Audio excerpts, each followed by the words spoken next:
mereka ke Kuching Sarawak untuk mengaktifkan akaun bank baru. Faizal bersara Oktober lalu dari Markas Tentera Udara Diraja Malaysia PUDM Kuching. Namun penggantian kad pengenalan tenteranya kepada MyCard mengalami masalah. Kes beliau hanya mendapat perhatian Jabatan Pendaftaran Negara setelah disiarkan Buletin 130 dan Buletin Utama 28 Disember lalu. Saya merasa bersyukurlah atas kerana hari ini saya memperolehi MyCard yang sudah lama saya tunggu ni. Baru sekarang saya sedar dan mengetahui status saya sebagai rakyat Malaysia. Sini juga saya merakamkan kepada wartawan kaki tangan TV3 yang banyak membantu saya dalam mendapat MyCard saya ini.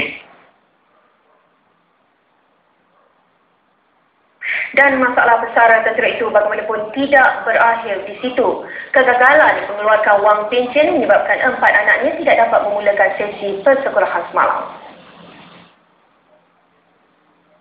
Menurut Faizal, buku banknya tercicir ketika berpindah ke Pulau Pinang beberapa hari lalu. Justru Faizal perlu ke Sarawak menutup akaun lama dan membuka akaun baru bagi mengeluarkan wang pencen. Menganggur kerana tidak memiliki MyCard, Faizal hanya bergantung kepada hasil jualan nasi lemak isteri, sekaligus tidak dapat membiayai perjalanan ke Kuching. Dan tanpa wang pencen, kelengkapan persekolahan dan iuran 4 anaknya juga tertangguh.